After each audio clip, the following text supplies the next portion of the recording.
The Park Hyatt Kyoto is a 1 Michelin key hotel in the heart of the Higashiyama district. This is one of the best options if you're looking for amazing service and also convenience. In this video, we'll look at one of the rooms, the amenities, the 1 Michelin star restaurant, and why it's one of the best Hyatts we've ever been to. Big favor before we dive in is to give this a thumbs up to help with the algorithm. If you're new and want to upgrade your travel, then consider subscribing. Starting off, one of the big draws of the Park Hyatt is location. You're within walking distance to a bunch of sites including Kiyomizu-dera Temple, Isaka Shrine, and Gion District. More on those later in the video. This is hotel number 3 on our Kyoto trip. One big contrast is property size. Hotel the Mitsui comes in at 161 rooms and Ritz-Carlton at 134. Park Hyatt only has 70 rooms and this includes 9 suites. This leads to an amazing soft product where the staff knows who you are, but also tougher upgrades. With that, let's take a look at one of the rooms.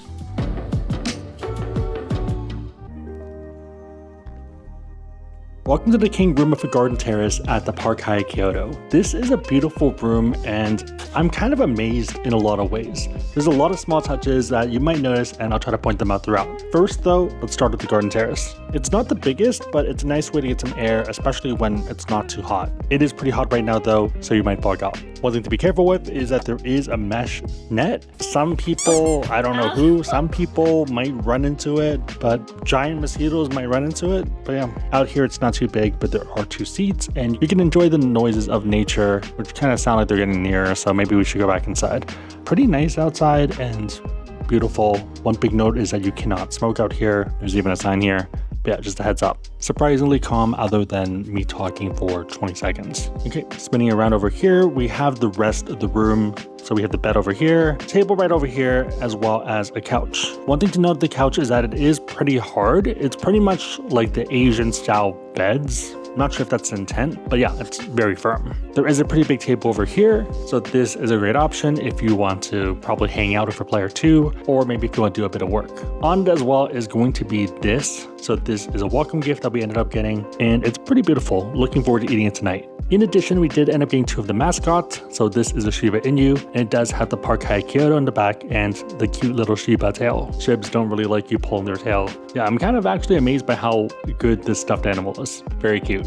Throughout the room, there are a bunch of lights, and there also is a pretty big TV over here. Be careful though, because it doesn't turn, so it is more for the bed. Speaking of the bed, it is a king-sized one. On this side, you have some art. Initially, I was kind of hesitant on even putting my finger near here, but there is a plastic layer to kind of protect against it. But yeah, looks pretty good. I'm not sure what the base material is, but it's gold on top of it to make the art. For the room, there are a lot of buttons you can press to turn off the lights and to adjust the blinds and shears. Also, there's a book in the corner if you want to do some reading, but right now it's mostly acting as art. One other nice touch that I didn't really even notice before is going to be this reading lamp. So it kind of blends in right now, but you can pull it out and it's pretty nice. Very functional. Speaking of art, there's another one over here, and yeah, looks pretty nice. Below it are going to be some books, Kyoto Houses and Gardens. This kind of makes me feel like I'm in an art gallery. It's fancy. This corner has nothing. We're mostly using it for storage. On the opposite end is going to be the other side. You have a few more buttons over here, manual clock, and also a Bose speaker system that is wireless.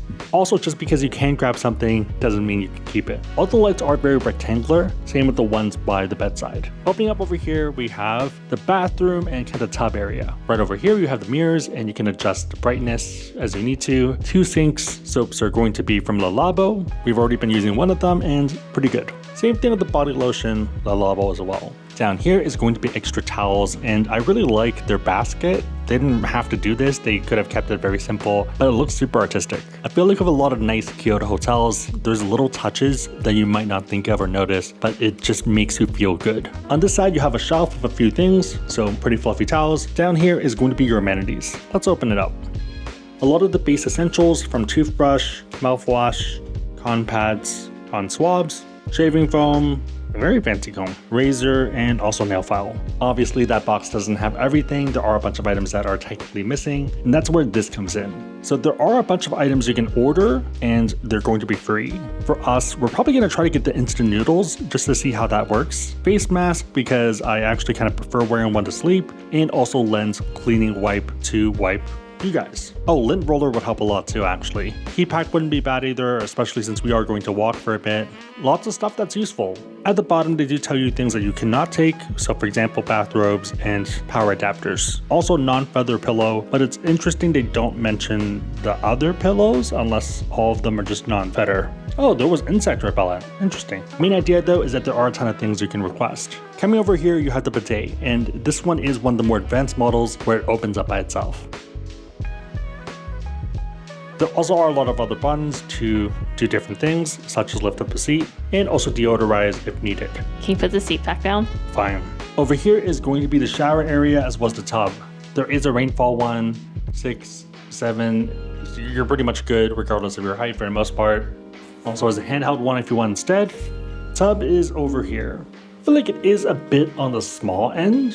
So I think if you're above 6 foot, you're probably not going to be able to enjoy this. If you're like 6'5", for the most part, you're probably out of luck. Or you're not going to really relax as much as you'd like. For Mandy though, and for most people, you're probably fine. The water area does look pretty nice though, so excited to try this out tonight. All the shampoo, conditioner, and body wash are also from Le Labo. There are some additional items that I barely saw the first time, and they're down here. I do think they kind of maybe should put it up here, but it's fine. Over here are the bathrobes. They do say Park Hyatt Kyoto on them. Back over here is kind of the main hallway area. One thing you'll notice is that there are a lot of drawers and cabinets and storage areas. So this is one of them, and above this is also another area as well if you are staying for longer and you want to put stuff up. Another one over here. This one's even bigger. Number 3. This one has a safe as well as a steamer and also the shoes. Last one's over here. So this is where we currently have our stuff. Down here is empty. Down here is going to be laundry bag, yukatas, and also one thing I noticed was that the shoes they give you, the slippers, are the same design. So that's kind of a nice little touch. And also shoe polish. Over here we have some additional art and also the snack area. One thing I really like is that this actually opens up in a pretty smart way. So right now it's dark. When you try to open it, it opens both at the same time and the light slowly goes on. If you want to close it though, it closes one, and then until you close the other one, the light doesn't turn off. And then, yeah, if you go slowly, it's kind of like a slow on versus an instant on. On the left side is an espresso machine. Here's a kettle and some cups. One really nice touch that even a lot of other nice hotels don't do oftentimes is going to be filling up the espresso with water and same with the kettle. So it's such a small thing, but I feel like it kind of saves you a lot of effort. Over here, some water that's free. Pretty cool teapot that is clear. This one is an ice bucket. Down here, we have the mini fridge, and there's going to be a bunch of different items. These are not free though, so I would not recommend going here, given that there are a lot of shops that are nearby.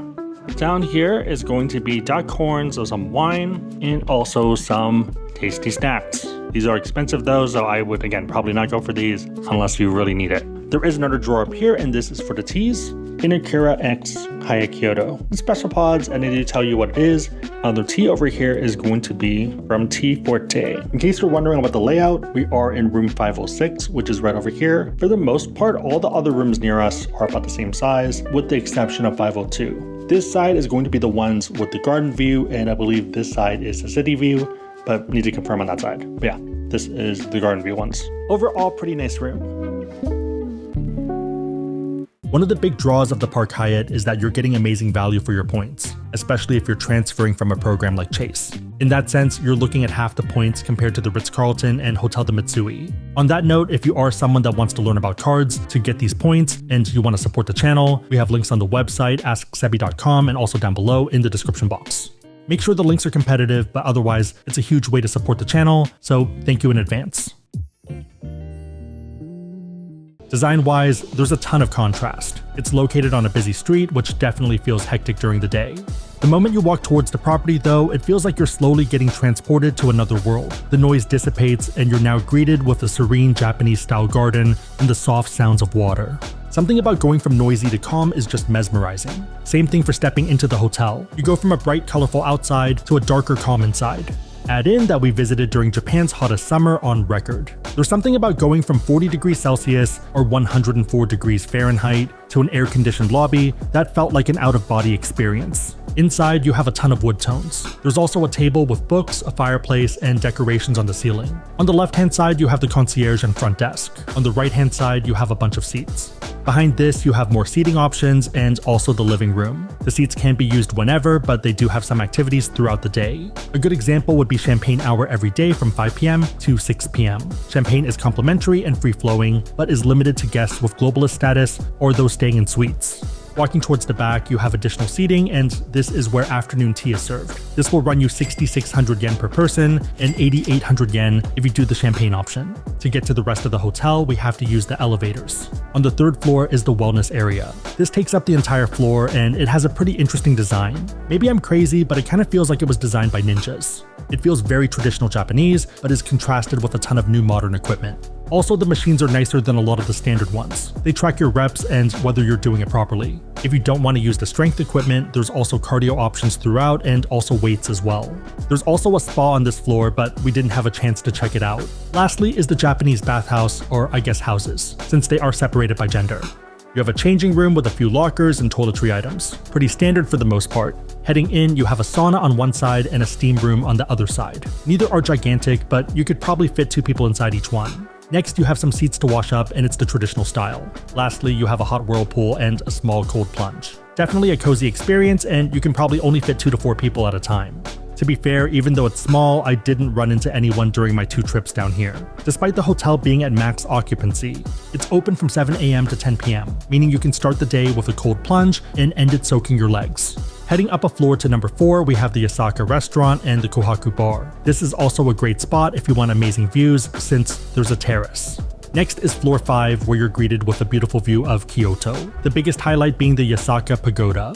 This is also the tea lounge and a great place to relax and chat while soaking in the views. One thing I love about the property is that there's a ton of living space to just enjoy yourself. You're not forced to be in the room. This feels very intentioned, especially when you consider that some of these could have been designed differently to accommodate more rooms. To get to our room, you walk past the upper garden, which is super peaceful. Continuing inside, you have more seating, books, water, and another place to relax. I'm a sucker for contrast, and you get that walking between sections of the property.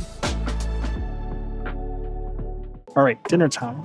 This looks awesome, and it's going to be white miso ramen. Let's try the broth. Pretty good. I don't think I've had white miso ramen before. A bit lighter, you can taste the chicken a bit better. It's not as strong as some other misos I feel like I've had in my life. Second taste, you get a bit of corn as well. So it kind of tastes like a chicken corn soup, which is awesome. I'm a fan of that.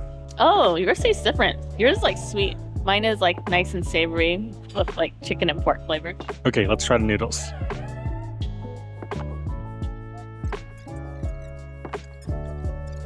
Okay, so I kind of forgot I was filming, but it's pretty good. The ramen ties in really well with the broth, and it's just very tasty. Okay, I'm gonna try mayonnaise broth.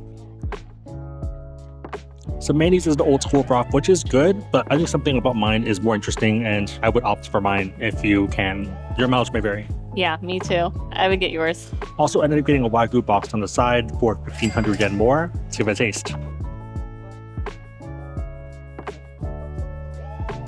I'd skip that and stick to the ramen. It's fine, but ramen is definitely the highlight here. Okay, I'm gonna work on my bowl. Breakfast is served at Kyoto Bistro, and the buffet is complimentary if you have globalist status. There's also a Japanese breakfast add-on from the 1 Michelin star restaurant on property, Kyoyamato. It was about $30 per person for us, which actually felt really worth it. Okay, so it's breakfast time. We ended up getting a Japanese menu, and the starter is ground rice green tea. First of the food items are grilled eggplant, edamame, and dashi. Pretty good. The food's here and it looks awesome. There is a lot going on here, and let's go through the menu. On the upper layer, there's egg omelet and simmered taro pumpkin, awa raw wheat gluten yuzu. The lower layer has simmered dry radish strips, braised burdock and beef, chilled tofu, braised dried young sardines with peppers, sweet shrimp and yuba roll, spicy cod, sweet potatoes, Japanese pickle. On the side, we have eel teriyaki, kushikari rice from Tango, shijimi clam barley miso soup, and finally melon peach compote with jelly. Let's start with the eel. You get 3 pieces, looks pretty good. That's some really good eel. Perfectly cooked and the skin's a little bit chewy. That's a B-level eel. Sides are pretty good too. Let's try some of the rice. two ways to have the rice, soft and hard. So when they bring it out, initially they're going to scoop out a bit of it, and that's going to be the hard rice because it has time to cool. Soft rice is going to be inside and it's still heated. Let's try some of that. Rice is pretty good. I know it is supposed to be super special rice, but I guess I'm not really a rice connoisseur, so a bit harder to tell, but it tastes great. It's up there in the rice I've had. I think I do personally like the hard rice a bit better, but let's see what Manny thinks. I like the hard rice. Personal preference. Moving on, we have the shrimp roll. Pretty solid. Some braised sardines. I definitely had that dish when it's super dried out. I don't think I've had it like this before, so pretty unique. Next up, we have simmered dried radish strips. I'm less of a fan of that one, but it's fine. Moving on, we have the tofu. That's really good tofu. Super silky and clear and very refreshing flavors. Next, we have braised burdock and beef. That one's really good. I like braised beef. That's probably my favorite of the bunch. Last one to the lower layer is Japanese pickles. That's fine, very fresh. And for the lower layer, my favorites are going to be the tofu as well as the beef. For the upper layer, we have simmered taro, pumpkin, awa raw wheat gluten, and yuzu. That's really good. I don't think I've ever had wheat and gluten directly before. And I think I want some more now. I wish there was more than one piece. It's kind of a chewy mochi ball of sorts, tasting all the flavor, and it's delicious. Pretty much tasting the sauce, which is this rich umami flavor. And then you have the yuzu that makes it a bit lighter. Last up for the top layer is the egg. That's a very good egg. You can taste the freshness. The other benefit too is the technique. So there are a lot of layers, and that's pretty unique and adds a lot of texture when you're eating it. You know how when you have those crepe cakes that have multiple layers? It kind of feels like that, but for an egg. Both of these are very good, and I don't think I can pick between them. Last but not least, we have clam soup. Pretty clean broth and tastes amazing. Okay, so for the Japanese breakfast, there is a dessert that comes with it. It's going to be melon peach compote with trio jelly.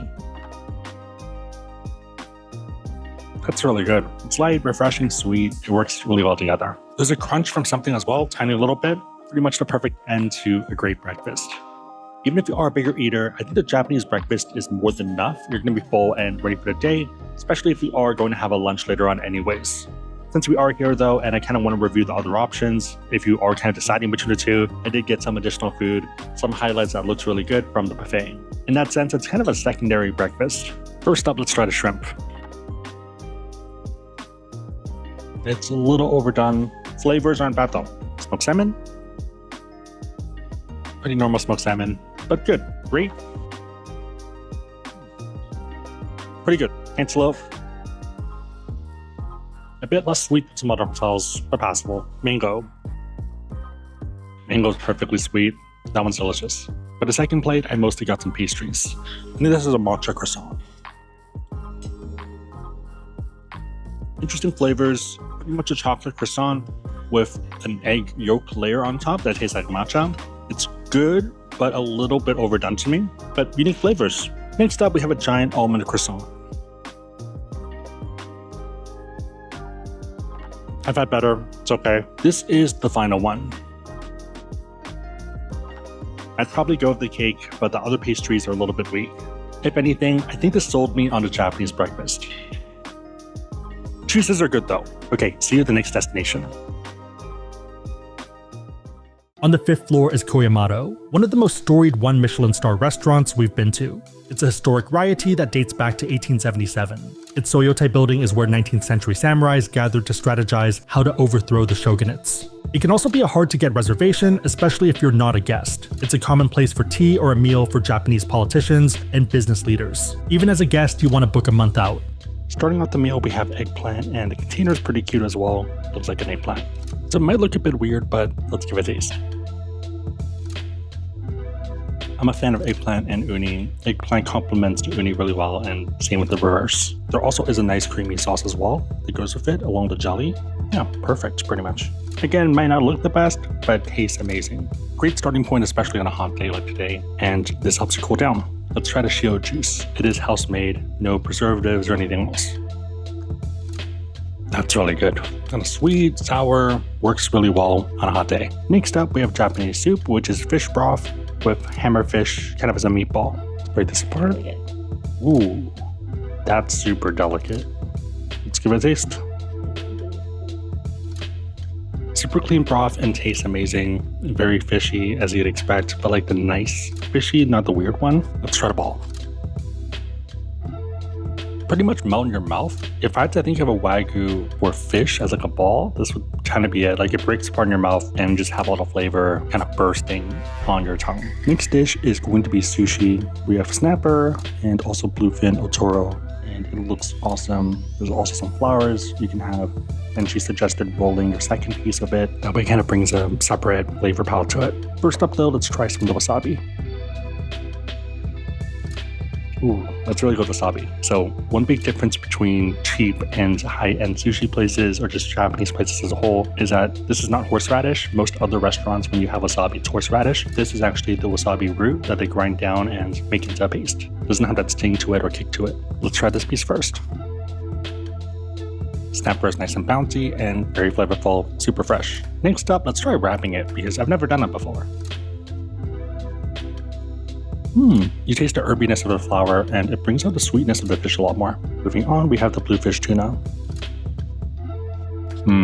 I guess bluefin is the Wagyu of the sea. That's delicious. Melt in your mouth and super fresh. Next up, let's try it with the flour. And this one's okay. I think I prefer it by itself. The flour overwhelms it a little bit. Overall, great dish. Next up, we have the main bento box, and there's a lot going on, and that's kind of an understatement at this point. Okay, let's start on this. First one's going to be the octopus. Octopus is really good. I don't think I've had anything like that before. I've kind of had it in that style, but it's always been super chewy, not like tender, meaty. So that for me is a bit unique. Next up, we have pumpkin. I'm generally not a fan of pumpkin, but pretty good here. Perfectly cooked. Taro ball. So the outside pretty much has a shell and the inside is soft and gooey. That's awesome. Next up, snap peas. Some good snap peas. Perfectly cooked, nice crunch to it, and kind of ties it all together. Moving on, we have the eel. It is stuffed inside, which is kind of a unique way to do it. Really good. Next up, we have the shrimp skewer. Bunch of different things on here, shrimp being the last one.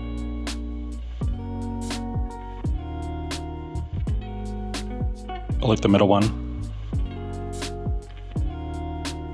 Shrimp is nice and sweet. Moving on, we have the duck. It's good, but I really like the skin, adds a nice texture to it. It's not super crispy, it's more of kind of the bouncy type, but it works. Next is the fish. Perfect miso flavor and not too overwhelming. I'm not sure what this one is. Onion wrapped in something, as Mandy's just told me. Would I order that? Probably not, but it's unique. Kind of has a nice souriness to it, but I don't think I'd order it normally. Moving on, we have shrimp. Pretty good, and I love how the sweetness of the shrimp really comes out. Burdock root. Burdock root is burdock root. This square is gluten. It's kind of like a mini mochi donut or like timbit or munchkin. Pretty good. Tamago. Pretty good, light, airy. It works. Here are some veggies, shishito peppers with tofu skin, and a bit of a sauce. Little tofu. I feel like all the tofu we've had in Kyoto is super creamy. You taste the sesame, it's delicious. It's like a lot different than other tofu we've had. Last up, raspberry. Nice way to cleanse your palate and finish off the box. Okay, so after a big bento box with some miso soup, Japanese pickles, and edamame rice. Let's start with the clam miso soup. So the broth itself is light, it's not like a thick sauce or anything, but it is pretty earthy and kind of mushroomy. Pretty good. Let's try some of the clams. It adds a nice texture and bounce to it. It's not as much of a seafood flavor as some other miso soups we've had. Here are the Japanese pickles and some different options. Pretty good. Japanese pickles are Japanese pickles. I feel like I'm not a connoisseur or an expert in this space. Last up, we have the edamame rice. Funny enough, I don't think I normally have this together as an item, like edamame and rice, outside of some fried rices. So pretty good. Last dish is fruit and jelly. So you have grapes here as well as melon. The purple grapes are a bit tart, but still sweet. Green grapes are super sweet, and then the melons are just sweet. And there is jelly that ties it all together. Pretty good. Overall, it was a great experience, high quality ingredients, and great presentation and also preparation. I think the standout feature though is going to be the ambiance. So each party has its own room and you have an amazing view. You can enjoy the water, you can hear all the noises. It's super peaceful. Given how chaotic Kyoto is, especially for this area, it's a nice escape during the day. If you are purely focused on the food rather than presentation and experience, then it might be a skip, but for us, it's a nice escape and well worth trying. One of the advantages of the Park Hyatt is location. You're within walking distance to Gion District. This is a historically significant area famous for its architecture, geisha culture, and Japanese arts and customs. During the mornings, it's super calm and a great way to take some pictures and enjoy a stroll. In the afternoon, it does get pretty packed, so I would probably avoid midday if you can, and stick with early morning or late afternoon. There's also a bunch of shops here, including traditional souvenirs, animation focused like Studio Ghibli, food to eat, snacks to bring home, and also crafts. One of the most popular is making love rings. Whether wedding, engagement, or anniversary, Kyoto is considered one of the most romantic cities in the world, in the same vein as Paris. There's also a Starbucks here that's pretty unique. It's the world's first Starbucks established in an authentic traditional Japanese house. Upstairs, there's tatami flooring, an inner garden, and Japanese aesthetics. I also love that it has a traditional outside and blends in rather than being an eyesore. Nearby, there's also a ton of good food. One of the most memorable ramens from this trip was at Ramen Miyaki. Super flavorful and delicious. Even on a hot day, it was worth it. Stick to ramen though, the beef and rice was pretty skippable. Yasaka Shrine is also open 24/7 and definitely a vibe at night. Also a lot cooler and less people, so that's a big plus. Tons of famous landmarks and photo spots including the main hall, Vermilion Entrance Gate, and Nishiramon Gate.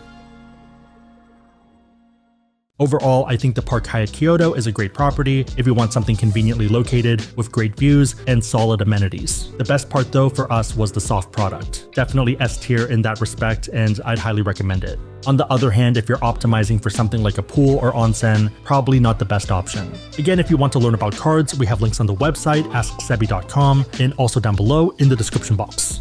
If you made it to this point, leave a Shinto shrine emoji in the comments down below, and I'll try to heart it and respond. My question for you is, what are your thoughts on the Park Hyatt, and would you stay here? Big favorite, thumbs up, consider subscribing, but otherwise hope you liked it. See you next time.